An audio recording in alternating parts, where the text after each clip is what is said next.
Hello everybody and welcome to another video, well, it seems like a daily video, doesn't it, from me at the moment. And like I said in the video yesterday, I'm not going to lie, I am bored out of my mind.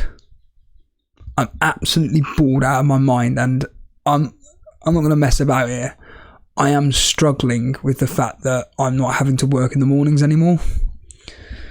So I'm thinking, well, what the hell can I do?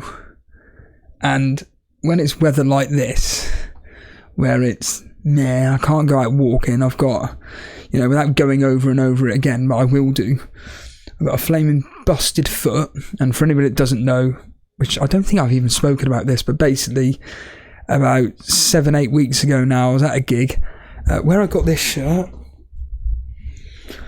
Last 10 Seconds of Life and Bound in Fear. It was Vulvadinia, that was the actual headlining act, but during Last 10 Seconds of Life, I was going absolutely mental, two-stepping and jumping around, dread, and then, great. It doesn't feel too bad, but thought nothing of it. And then the preceding few weeks I started doing overnight work, and I realised that the boots on my right foot specifically were really strangulating the specific area part of my foot. And it just got worse and worse and worse, to the point of where I'm like, I just want to cry. This is just, I'm in absolute agony here. And then just as I'm about to think, fuck this, I'm calling in sick, I'm going off for 2 weeks, that's when I get my transfer to my new job. And then on the second day of training, I go into work and I just say, look, I need to go to hospital now. So I think I may have broken my foot or broken my ankle, whatever. I think I may have broken something. So this is 2 weeks ago now. Went to the hospital, was seen within an hour, and they said, look, nothing's broken, but the problem is that you've really badly strained the tendons in that area. And I said, how do I recover from this? And he went, this is the problem. Because all of us need to walk. It's going to take a long time. It's going to take at least 5, 6, 7 weeks. Now, it is getting better. But the problem is, because I'm not walking properly, I've given my right foot or right leg shin splints. And it is, I'm not going to lie, I'm in agony. My right lower leg is in so much pain when I'm walking. So even if I wanted to go out walking, it's not really advisable. So me being stuck in doing jack shit is doing my head in. Basically over the last, certainly yesterday and now into today, where I've decided, look, I'm going to have to, quote, rest. I'm probably just going to go to sleep. I mean, I'm recording this at 10 o'clock in the morning. But yeah, I'm probably just going to go bed. And yeah, like I say, I'm just like, what the hell do I do? So in a minute, I'm actually going to be going, not on this video, but I'm actually going to go through with who's going to be invited into the YouTube chat league. And just to clarify, the YouTube chat league is for people that contributed to the chat during live streams or contribute to the comments on the videos. You know what I mean? The comment section, basically, after the live stream's gone out or we've done a video like this. And it's regular contributors, not just some random, here we go, Johnson, LOL, I hate everyone, 686. Yeah, this is for people that are regular contributors. That's what it's there for. It's like me and Jason don't really care about the Elite FPL community league, because it's not really a community league. It's just a bunch of people that have just gone, oh, is that a code? Is it? All right, I'll have it. I'll join it. It means fuck all. So yeah, the YouTube chat league is something designed for rewarding people that participate in the live chat when we're live. And like I say, there'll be people that we kicked out of it, and there's a lot of people that I'm bringing into it. So I'm going to go through that in a minute. I still don't know. I'm sure I wrote the names down. I wrote the names down on a piece of paper. I know that I sent to Gabrielle Derot, one of the moderators, a list of people I'm adding. But I'm sure I had a piece of paper of who everybody that I'm inviting, well, that's going to be left in it. But anyhow, so this 3-5-2 formation that I've come up with, that I've just been going through while I've been uploading a near collision with my car. If you want to go check that out, it's at Total Steve on YouTube. Watch my road rage videos. Some muppet was like, oh, I really love your Elite FPL, but I think you've got a serious issue when it comes to driving a car and your rage. And I'm thinking, well, clearly you don't watch Elite FPL, because have you not seen the live streams? It genuinely blows my mind. Like, again, I discussed this on the Total Steve-O podcast, where the online world fascinates me, that anybody can say whatever they want. Anybody, like this video, I can do it whenever I want, and if anybody wants to watch it, they can watch it. If they don't, they don't. If they get sick to death of seeing these fucking videos, they can then write and say, I'm sick to fucking death of these videos, stop doing it. Everybody seems so, I don't know if the word's self-entitled, I don't know what the word is, but because this whole world is online now, do whatever you want, anything you want. That's my point. Like with certain people that write comments, you're just like, well, yeah, I know it's online and everything, but would you say it to my face? Possibly, but unlikely. Just because it's online, you can say whatever you want, but expect a reaction from the individual that you're, quote, attacking or you're commenting about, whether it's good or bad. And it's like yesterday's video that I thought you were talking about the 3-5-2, Steve. Oh, yeah, we'll get onto that. This, like I said, I'm just wasting time here. So if you don't like it, see you later. So it's like yesterday when I was talking about the whole DT stuff from Arsenal Fan TV, and someone wrote an essay about DT, and there's nothing I can really add to it other than I just agree with what you're saying. You know, DT, when he first went on Arsenal Fan TV, was a fascinating character because it was this passion coming out. Once he became an actual member of Arsenal Fan TV and actually was in the studio, he became a prat, and I hated it because it was all for show. It was all there being done for views. They're not going to get rid of him. Look how many people are watching this when DT's on. Bloody hell, we're losing. I know we're losing, it's really annoying, but look at what DT's doing. Look how many people are watching. We're loving this. I mean, I remember one particular moment, and it was like, yeah, this whole persona that you've built up of yourself, of this angry man, has got to the point where you're now playing on it.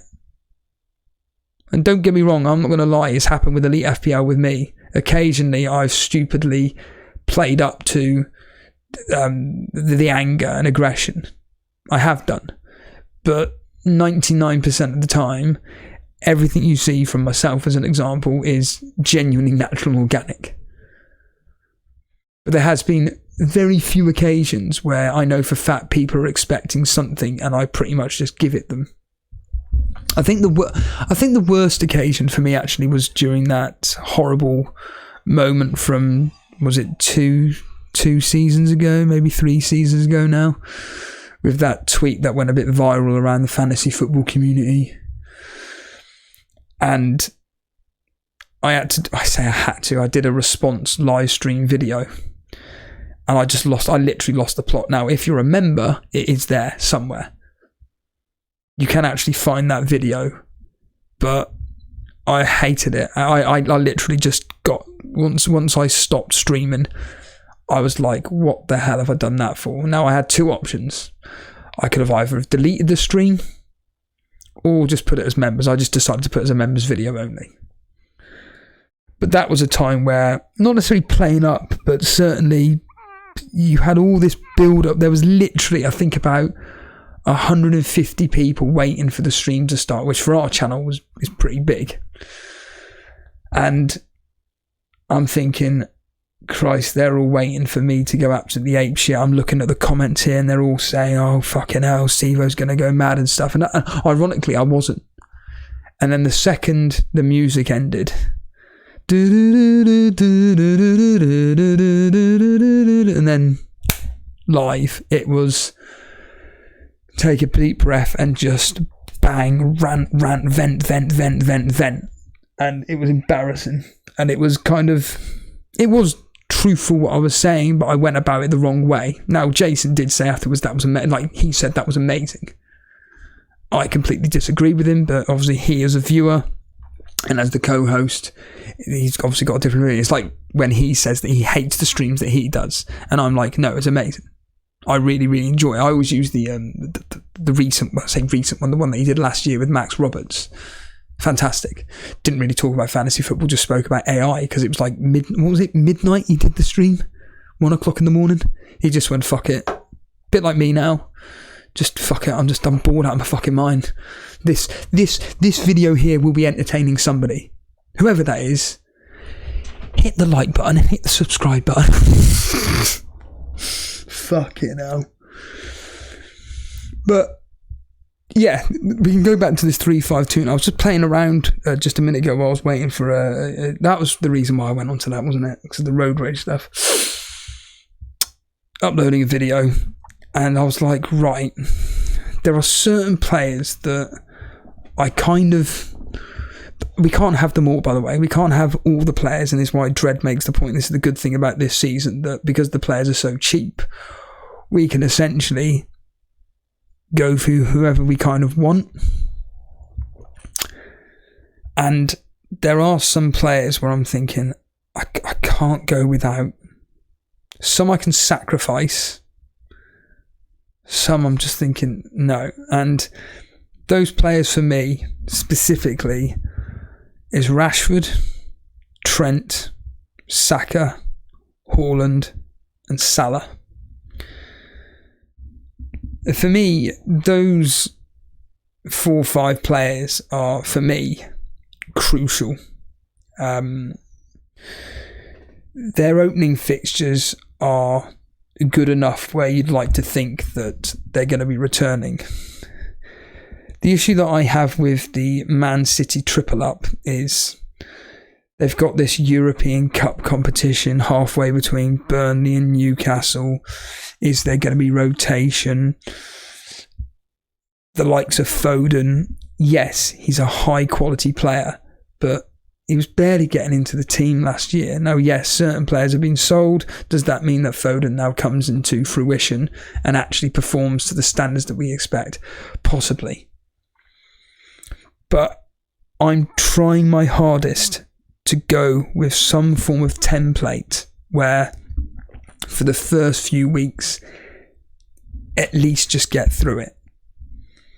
And for me, going with what I've looked at, which is a 3-5-2/4-4-2, where each week I'm essentially replacing Zerari with a defender.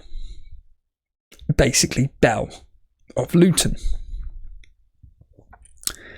And even then, do I really need to be replacing Zerari with Luton? Because as I keep banging on, now I know Elite FPL put out a tweet yesterday about the best 5.5 or lower options that she's going to keep an eye on, and she didn't. And Jimmy the Claret put up a tweet, and he replied and said, "You're missing out Zerari. You have to be looking at him, but secondly, he's a lock in my team." And I'm just thinking, like, I've been going on and on about Zerari all last season. Like, he was Premier League quality last year. I mean, he's an international footballer, for crying out loud, for Morocco. I mean, he's only, 22, 23. And yet, he stood out above the rest of everybody else. And without wanting to repeat the same line, but I will, the reason why he tailed off is because he was just knackered. After the World Cup, he was just absolutely shattered, and I think Vincent Kompany kind of saw this, but he was key to everything.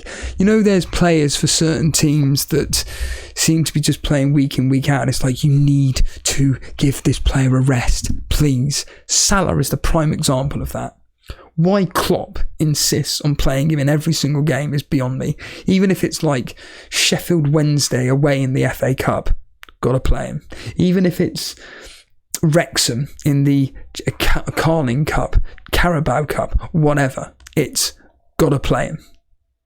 He'll rest everybody else but Salah. Kevin De Bruyne is another one. In my opinion, the reason why he gets injured so much is because he's so fatigued. He's playing as many games as he can for Man City, then he's going to Belgium, playing for them against the likes of China and Japan, North Korea, South Korea, Russia, Ukraine, America, Mexico. Just pointless matches. Then when it comes to the crunch games, he gets injured. Oh, he was injured. Yeah, brilliant. These people need time off. Even if it's just one game. Just that simple, basic recovery. But Company was playing a lot with Zerari. The next season, I'm expecting big things, and you know, the opening, again, I know this is Burnley bias and everybody has their own team bias, but certainly, you know I said the other day about looking at us at game week 9, but opening fixture against Man City, do I see us winning? No. Do I see us scoring though? Yeah. Is there a chance that Zerari's involved? Yes. Yes, there is. On that left-hand side, he loves to take on players. He loves it. And he'll take on players and he'll get past players.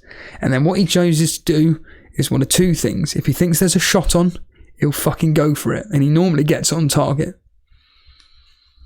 Or two, have a guess. He looks for the right cross to get it into whoever it may be. To head it into the back of the net. So with Man City, Luton, Aston Villa, Spurs, Nottingham Forest, why not? And if I feel like, well, you know, it's tailing off a bit here, I can easily just potentially downgrade him to a 4.5 and then upgrade the likes of Tarkowski. But this is it, you see. So for me, we got the first fixture where I've got the team up on screen. I mean, another player that I've got into my team now is this Flecken of Brentford, this new goalkeeper who, looking at what David Raya has said regarding he's unhappy with the way Brentford are treating him at the moment regarding his transfer fee, tells me a lot. What you're basing that on? Some poxy Google story, Steve? Yeah. But in all seriousness, the more information we get, the more I'm looking at this Flecken and going, right, is he going to be starting or not for Brentford? Now, we know what Brentford's fixtures are like. They're outstanding. And we know the fact that the other day I said about, look, he was apparently one of the best goalkeepers in the Bundesliga last year. He kept the most clean sheets in the Bundesliga last year. And as James from Planet FPL said, there we are, bingo. Brentford allow a lot of shots on goal. Hence why David Raya was saving a lot. So Flecken could be the one to get. You know, in the opening, certainly 3 game weeks, like game week 1, I've already got the team set up, but game week 2, I can drop Tarkowski and I can bring in Bell for Luton. As a simple example, Everton are away at Aston Villa, horrific fixture. Luton at home to Burnley, low scoring game. Like I said, it ended 1-0 to us last year. But this season it could end 0-0, 1-1, 1-0 Luton, whatever. Still playing Zerari. Game week 3, I can bring Tarkowski back in for Bell, who has got Chelsea away.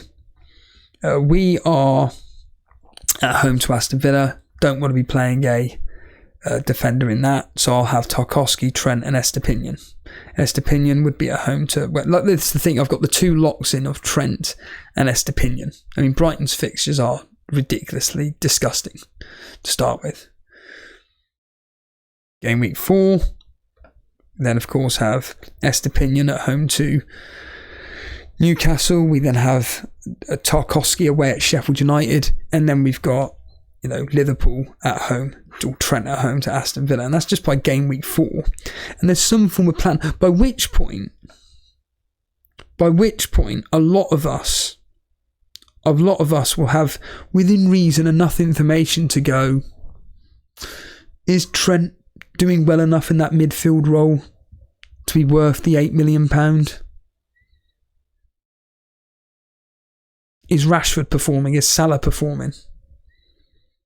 Is the Arsenal team performing? How well are Chelsea looking under their new manager? The likes of Chilwell, Reece James, Sterling. How's Havertz fitting into the Arsenal team? How's Tottenham performing?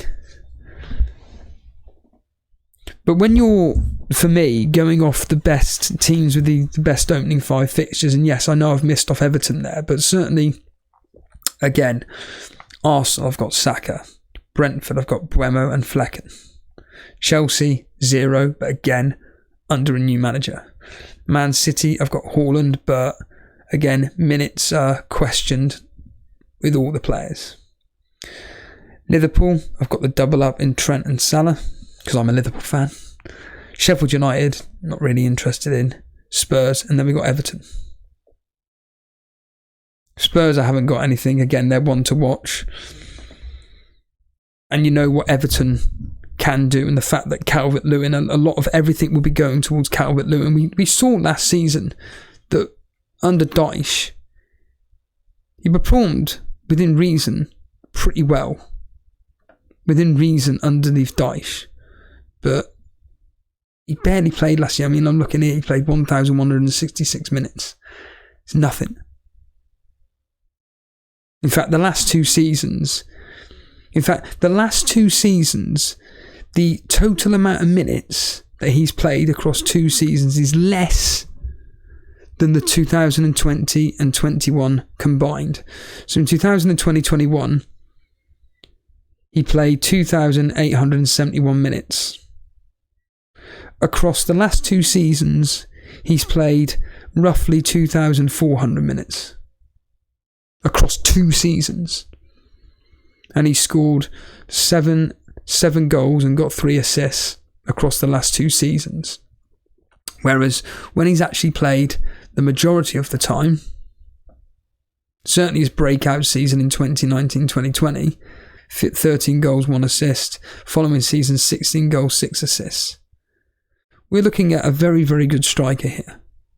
So I'm happy with those opening fixtures where I'd like to think, well, in fact, there's no liking to think at all. He will be the key man for Everton to score goals. So I'm happy with that. Now, certainly Tarkowski isn't a lock, and there could be other defensive assets out there who I may consider going with instead of him. So, for argument's sake, if there's anybody at Aston Villa, Tyrone Mings is a prime example. Just a simple example. Digne, Matty Cash. All 4.5 options. And once again, their fixtures, opening game week, alright, they're away at Newcastle. Then they're home to Everton, away at Burnley. And we know that Aston Villa last season, away from home, actually kept quite a lot of clean sheets. Then they're Liverpool away, but then it's Crystal Palace at home, Chelsea away, Brighton at home, but then it's Wolves, West Ham, Luton, Nottingham Forest, Fulhams. But again, so this again could be, rather than looking at a team in Everton who are going to be relegation threatened, maybe go with that Tyrone Mings or Matty Cash. In fact, now thinking about it out loud, maybe that could be the option. But certainly the closer we get to the season, understanding who the first teamers are, maybe that could be the one. Maybe Aston Villa could be the one I could go for. And then certainly in the first opening game of the season, I could be playing Estepinian, Trent, and then do I play Matty Cash or whoever away at Newcastle? Do I play Bell away at Brighton. So there's all these options, but certainly with majority of teams, and I'm stating the obvious here, we're basing our teams around core players, but certainly the fact that I've got that core of, in my opinion, Haaland, Trent and Saka, and I've got the likes of Salah there, Rashford. We know that Man United this season should be having a really good time with it. Their opening fixtures are disgusting. Can I really go without Rashford? No. People are going with Bruno. I'm going with Rashford, along with many others. Along with the 39% that own him. 39% own Rashford as it stands right now. And looking at it logically here with this plan, I think you're onto a bit of the winner here, Steve. Within reason. And I'm liking the look of that. It's a lot more nailed on players, shall we say. And as I keep banging on about, if certain players don't look the part and others improve, like when Nuclear Atoms tweeted about Sterling as an example, Sterling at 7 million. Well, what if he really kicks in and Salah's just underperforming, not really doing much? Whereas Sterling's getting like double-digit hauls each game. It's an easy swap, isn't it? Same with Rashford. What if he's not performing? The likes of Maddison are, Son are. In fact, that's going to be the title of this video. We can't have them all. Can't have them all. But that was the first time I've actually looked at the team and actually thought, there is a plan there. There's logic to it, as me and Blonde like to say, and we all know what happens with logic.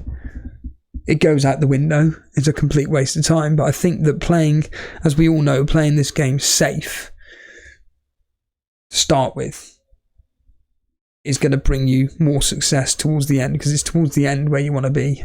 So let's get real here. The majority of that team there, within reason, is template.